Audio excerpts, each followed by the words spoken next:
Hey there, and welcome to Converse County Conversations. I'm your host, Brandy Sorensen, your neighbor, and probably the girl in the truck singing country too loud at the stoplight.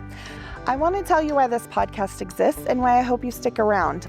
I grew up in Utah in a family where storytelling wasn't just something we did. It's a way of life.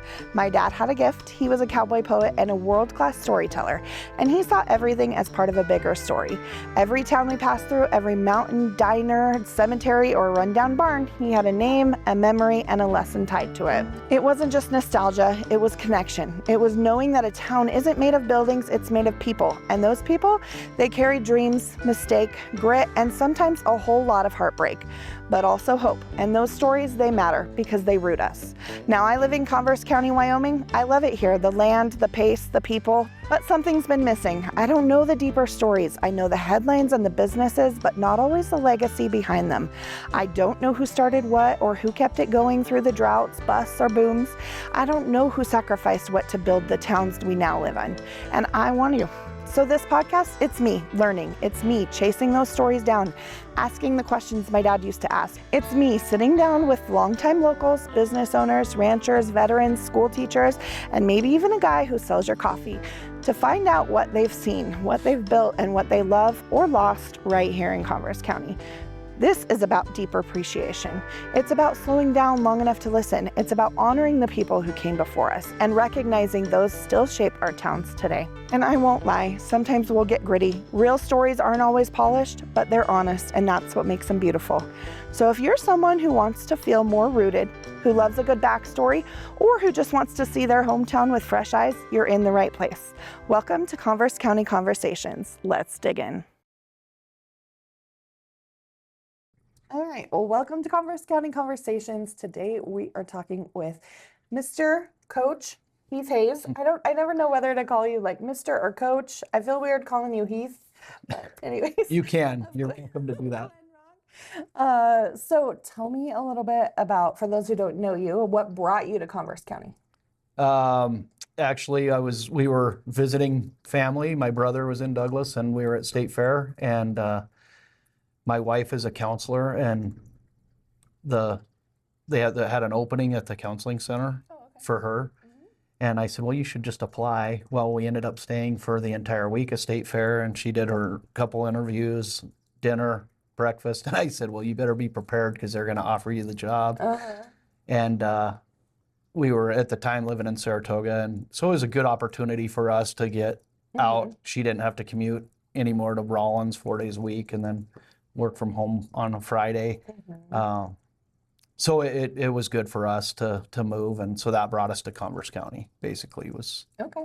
And then once she got offered the job, did you immediately start? Well, so I kind of had reached out to Coach Rhodes at Douglas High School, and I kind of had a suspicion we were going to be coming, so I said, hey, I'll help, like, if you'll get me on your film, I'll help break down film. Mm-hmm. I started coming up on Fridays for all their home games, and I would go to a couple of the road games just to try to learn stuff. So when I came in, it was not like it wasn't brand new, and I had an idea of, I knew most of the assistants that worked with them, so that was kind of our easy move in, or made it easy for us. Okay, and then what brought you to Glenrock? So I was kind of in between of life stage, I guess. Uh-huh. And I was actually headed to Laramie Peak to ride my four-wheeler. And I got a phone call and said, hey, we need a middle school wrestling coach. And I said, well, I'd have to come there for more than that. Mm-hmm. And it turned into this thing. Now I'm still here after 7 years. So like, it was basically a phone call, and I was kind of like, hey, I'm losing reception. I'll get back to you Monday. I was like, that might be kind of fun, actually. So yeah. So it was just kind of one of those weird ways, I guess. Uh-huh. Great. So are you from Wyoming? Where did you grow up? I grew up in Thermopolis, born and raised. Uh-huh. My great-grandparents homesteaded our ranch. So, and then my grandparents lived out there through my childhood, I guess, and then sold it kind of as I was getting older. Okay. And then just always lived there. Mm-hmm. My dad was a coach and teacher in Thermopolis for 34 years. So it was kind of just one of those things. I was a bobcat. Uh-huh. And so then did you always, since your dad was, did you always want to be a coach and a teacher? I think well, for sure a coach. I love like game planning and scheming, I guess. And as a little kid, I probably had notebooks full of plays Aw. and different things. And I would go to practice after school, my brother and I, and like we were kind of managers, I guess, in a sense, like go get that football, and we were the guy to run down there. But so growing up around athletics that was part of our life. Yeah. Okay. So in these small towns, I grew up in a small town in Salt Lake County, but then they bust us to the big city. So I played t-ball but you didn't play. Like I tried out one time and I was brokenhearted, and not everybody got to play. And it was like the people who did play, it was like their kid is going to the NBA and like watch out. And it's like, stay away from other people, they're mean. Yeah. And but my husband grew up here in Wyoming, and everybody plays everything if they want to, and it's a big part of the community. Yeah. So why do you think that that's such a big part of the community here in Wyoming? Gosh, I don't know. I mean, I think it's just being involved, and part of their growing up. And I know my upbringing. I remember it was a Tuesday night. My mom called the ranch and said, I need Heath to come in. He's got a little league baseball game tonight. And my grandpa said, jump in. And I remember driving the majority of the way back to town. I was like 10. And my mom started yelling at him. He was like, see you Friday when you come back to the ranch. So I was like, went and played my baseball game. And then I was like stuck in town for a couple more days. I'm like, I wanted to be out with my grandpa. Yeah, I was like, but it's like, well, got there. But I think it was just part of life. Like, at that time we had probably 10 little league baseball teams in Thermop. And so it was just big. I mean, everybody participated in It's just what we did. Yeah. At that age. Yeah. I love that. And something else I've noticed, again, it's different from when I grew up, is that it's not just about the sport. Like when you're coaching, like my daughter has never been coached by you, but she knows you care about the kids, like, and as humans. I've had one coach that I felt like all he cared about was making sure that it was, you're here, it was the game, and I don't care about you as a person. Yeah. But for the most part, that's totally not how it is. Do you feel like that's how it is in Wyoming in general? Have you done that consciously, or? I think building relationships is like, I don't know, for whatever reason, that was a gift that I was given, and building relationships with kids and getting them to, it's like, well, why not be the manager then? Or, something, be involved somehow, some way. So just getting to know kids, and obviously I had your two boys coming through middle school wrestling, so that made it easy for your daughter and I, as well. But so she felt comfortable being around me, and yeah. So, but I think just building positive relationships and getting to know kids, and like right now I got a little guy that he dropped off a picture for me the other day and taped it to my desk, and every morning it's like, hey, he and I see each other, and it's like, in no other way would we probably have bumped into each other, but whatever, these front doors, we have become kind of buddies, I guess, in a sense. So, yeah. I love that.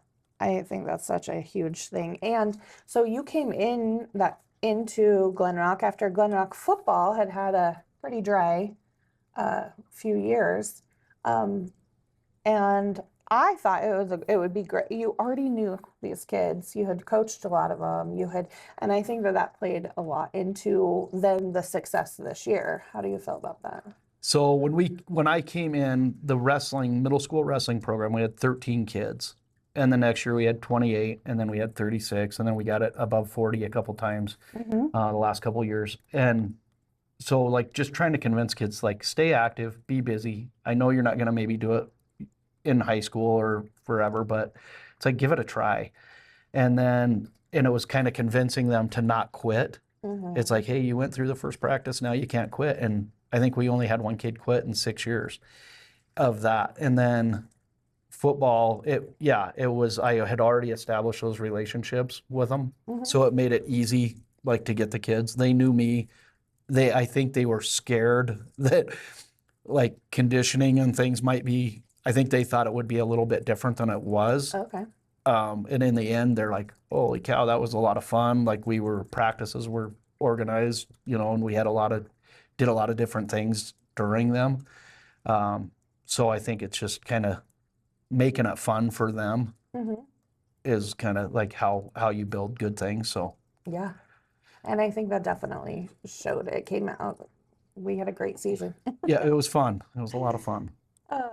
So do you have, what roles does that team culture play in turning things around for the kids, but then also the town? Because we've talked about the stands were way louder and way more full, it felt like, than over the last couple of years. I think a lot of it has to like the team is Glenrock, and then the team is the high school. It's like, and then it's that team. So I mean, there's 3 different teams that we're talking about, and I think for me, the first one was there were certain people in the community that I knew that I had to have on my side right away, and we did that, and then and just kind of narrowing it down like as we worked toward the football team itself. And then like each kid, it's like understand the importance of the 3 phases of football. So offense, defense, and special teams are equally as important. So each job you have is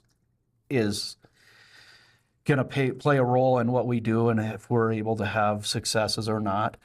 But I like, it was just going and grabbing the outside people and working inward.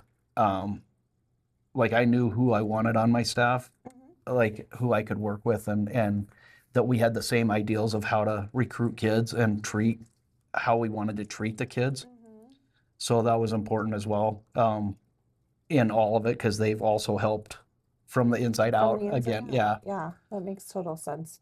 And it just affecting the whole thing. It makes sense that it's not just this 12 kids And going back to the team thing, like I always, like we put the G on the helmet, and a lot of people around town have been like, that's really cool. Like, thank you.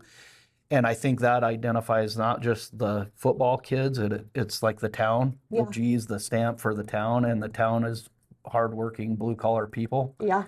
And so I think when the kids buy into that, then they become that hardworking kid. Yeah. So and the herders, I think, identifies the school, as the mascot. But I think when we put that G on, it's like you represent a whole community, not just like this football team. Yeah. So and the community supports them, and they support them. I love that part of being here. It's one of my favorite parts. Yeah. And like I said, I was pretty. I was not sure. I was a reluctant sports mom because I was like, my kids are at school 8 hours a day, they don't, then 5 days a week, and I was pretty reluctant. But once I saw that it wasn't just about throwing a ball around. Yeah. Yeah. I mean, it's about like, we try to create a brotherhood, and it's kind of like as a young guy, I got into coaching as thinking wins and losses were that was it. That was the only thing that mattered. Now it's like, I want to get a phone call like when you're getting married or when they're having a kid or, like successes and things, or if they need to talk to somebody, like I need help, I'm in a bad situation or whatever. Because those phone calls still happen from time to time with old players and so that's kind of cool too. You build those relationships forever. So this season, we talked about the successes that led you to the playoffs. What was that like, getting to the playoffs after? It was seeing those successes. Well, knowing the kids, I knew that the opportunity was here to because they're competitors. I mean, I remember some of these little guys sitting in this very room, and they would play like tic-tac-toe, and they hated losing. And I'm like, when they hated losing at tic-tac-toe, they're going to be competitive on the hardwood or the playing field or whatever the rest of them at. So I've known a lot of them for 6 years now, 5 years, and so I knew the opportunity was there. Yeah. It was just like we had to just make it happen.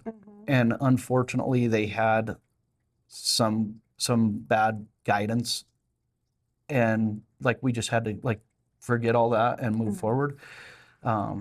So, but once we started kind of like, once they understood, you know, when we beat Moorcroft, I remember at halftime grabbing the captains and saying, hey guys, at the end of this game, we're going to win this game.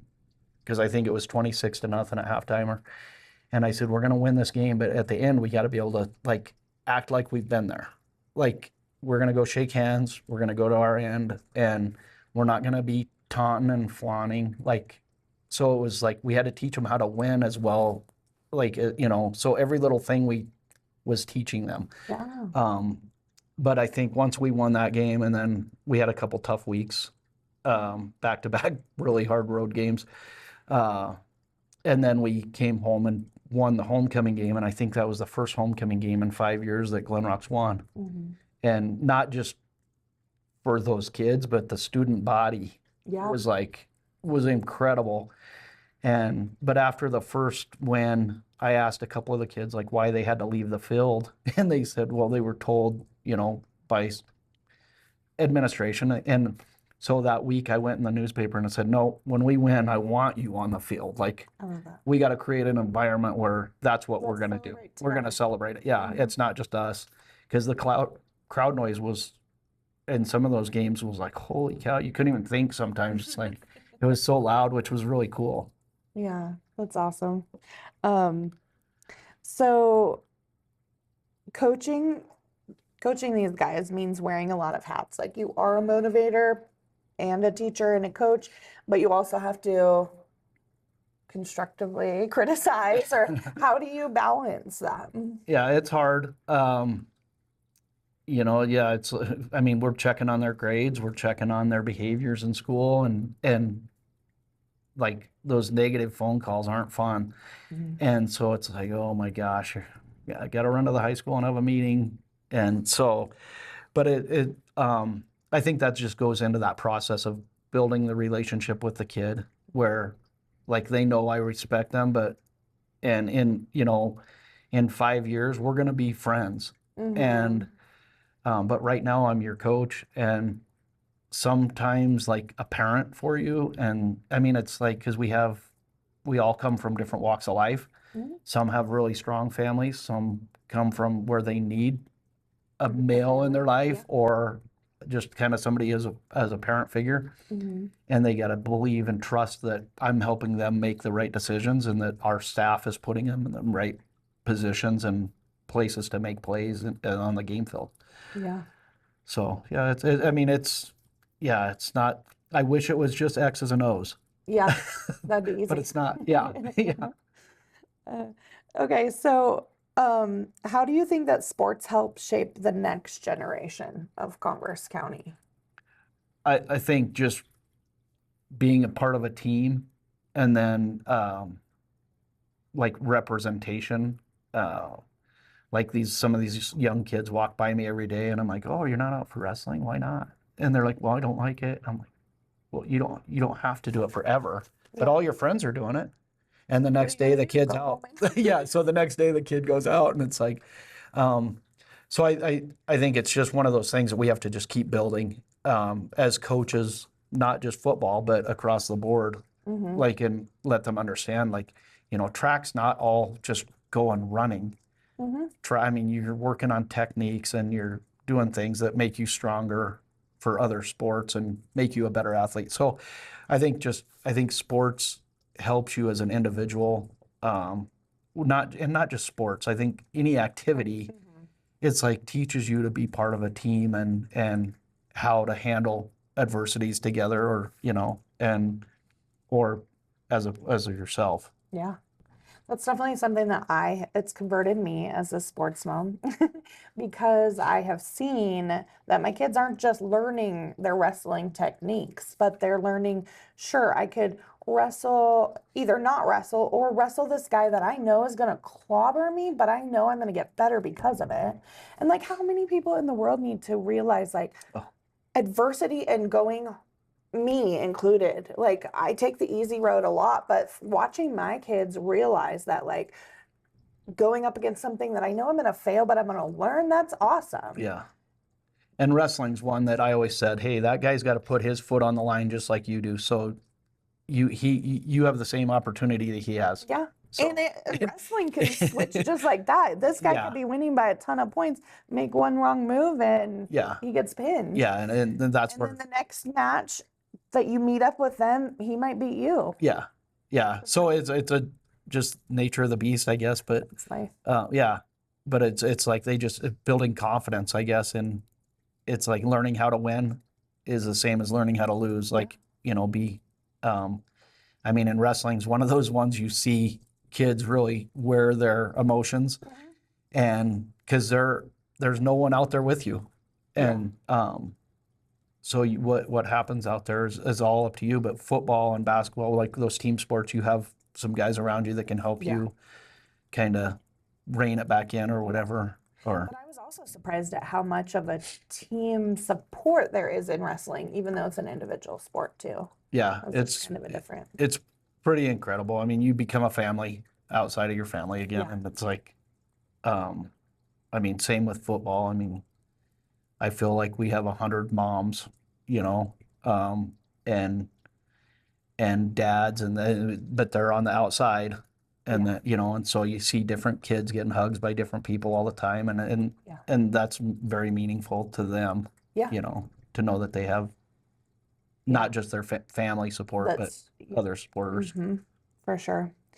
Okay, so do you have a favorite game day tradition or superstition?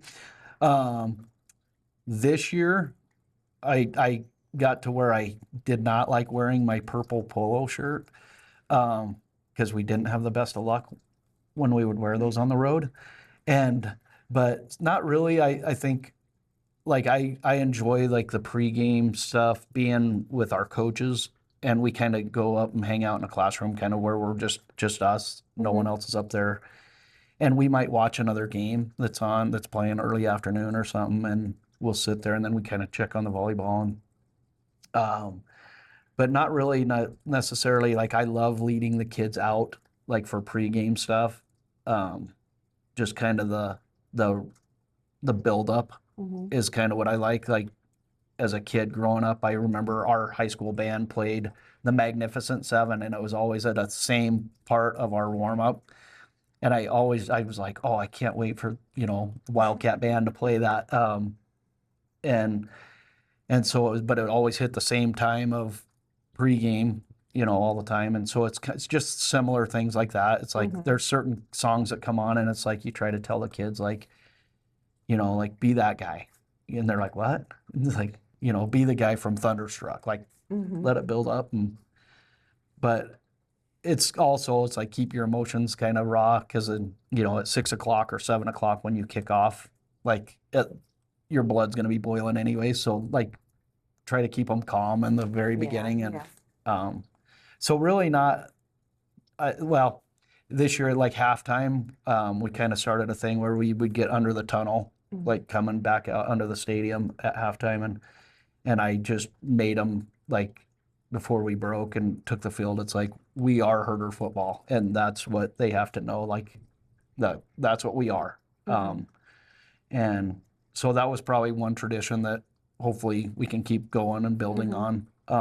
Is that they know we're going to stop right underneath there, and and the students know we're coming out because they can kind of see me standing there, but I keep the kids back a little bit, and so but yeah, so hopefully things like that. Continue to build. The student section obviously was incredible this year. And I hope that they continue to do that. And I hope we are able to support their sports in that same way. However, it's hard to build a tunnel for a cross country race, but if we can be spread out and cheer, and encourage our kids on and because in the springtime, they're all teammates, hopefully in track. So, but yeah, really just kind of that build up is one thing that I just like is like the preparation and stuff on game day. It's kind of like, okay, we're relaxed. And then it's like each minute gets a little more like closer to kickoff where your intensity kind of takes care of itself. Yeah. Something I noticed that I don't think was before, I don't know, but is the wearing different things before the games or while you're traveling.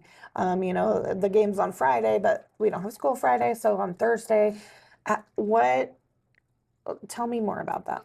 So I like our kids looking like a team, and it like we hit a point in the season. I'm like, "Where's your gray T-shirt?" And they're like, "I don't know." Well, so then I just ordered a whole nother set of, white T-shirts for them, and I want us to look alike. And when we went on our playoff game, I bought another long sleeve gray shirt that had the G on it, and it shows that like a team, like we're a team. The local bank does it. They all wear the same polo shirt or something, but it's like, I think we just show that we're one. And kind of when I was a kid, like growing up, I mean, it was like you had to wear khakis and a tie, and some kids couldn't afford khakis. And I think by us being able to put our kids in sweatpants or shorts, and like it takes away that element. Like we're all one, we're all equals here. And I remember like my dad and our high school coaches had like clothes hangers full of ties, and they were ugly. Yeah. But you wore it Somebody because had that's that, what yeah. that's what that was the dress code then. And instead of making kids go buy khakis and expect them to have all this stuff, it just makes it easy, I think, for us Yeah. to like that's how we're gonna dress. Right. So yeah, moving forward, we'll continue that and I like that. like look alike. And I think it really affects your mindset too. It's kind of almost a pre-game. yeah, Like we're getting in that mode of games coming Yeah. up. We're professional, more professional than just whatever. well, and they're goofballs because like I have to put their number somewhere on their shirt. We put whose it is. It's either initials or their number. So when it's lost, we know like There's some hey, kids. Brandy, you lost your shirt. Like we know where it's at. And yeah. And some of them, I have a whole closet full of all their things. And it's like, and they're like, I'm so sorry. I'm like, just be thankful that we have it. Like, Yeah, and checking out there. When you guys were leaving to go to, I think is when we did the dinner before you went to Mountain View, but I'm like, he's still checking their bags, and I was like, that's smart though, because I don't check my kids' bags when we go on vacation, but then and I'm like, you're big enough, but somebody forgot something. well, so I was a player, and I had a really good friend, a teammate that forgot his helmet. And we were just going to Worland to play from Thermop. And so whoever checked his bag, and it could have been me, I don't know, but it was like, I was like, yep, you got everything. Yeah, So we go through and we're like cleats, knee pads, pants, girdle, like all the way up to the helmet, chin strap, mouthpiece. Yep, it's all there. So then they can close it. But and we have like platoons, the upperclassmen and the coaches draft. So we have the kids in little groups of 7, 8 kids, whatever, the magic number is. And so we check with the platoon and just call out, and it makes it simple, smaller size. And they're like, but we did actually have a kid that forgot his girdle one game. And luckily we have a tote with some extra things. Just because we know it's going to happen, unfortunately. But yeah. That's fun. All right. So if you could describe the 2025 herder team or herders in general, not just the team, but with one word, what would it be? Resilient. I like it. You want to tell us why you? I just think they had to fight through so much to get to where we were. And then now we're kind of won, and now they have to kind of keep going with that. So, yeah, I think just resilient, like, putting that one foot in front of the next and keep moving. Yeah. So I like that. Okay, so last question I like to ask everybody, what is one thing you want to tell the next generation of people in Converse County, whether that's the kids growing up or the people who are moving here to make this their home? This is a great, I love this community, the support. it's like I said earlier, it's a blue collar community, and like people are hard workers, and they having the one school, I guess, similar to a lot of small towns, but it's like everybody here bleeds purple. And I've been fortunate enough growing up in Thermop, we were purple and gold, and then I coached in Saratoga and we were purple and gold. So purple kind of runs in my blood, but not as strongly as some of the people before me, like that have coached here. Yeah. But I think it's like embrace what is here, and we just have to accept what's here at the moment, and try to work with that. But like as far as recruiting a kid, I would tell them, like, be involved no matter what it is. Like, get yourself involved in school. I mean, it helps with their grades academically, you know, and I like to say behaviors as well, but that's not always true, because we do have behavior problems, but it does cut down the behaviors, I think. Yeah, I like it. So, yeah. Awesome. Well, thank you Yeah. for this time, and thank you for Yeah. taking the time Thanks out. for thinking about me.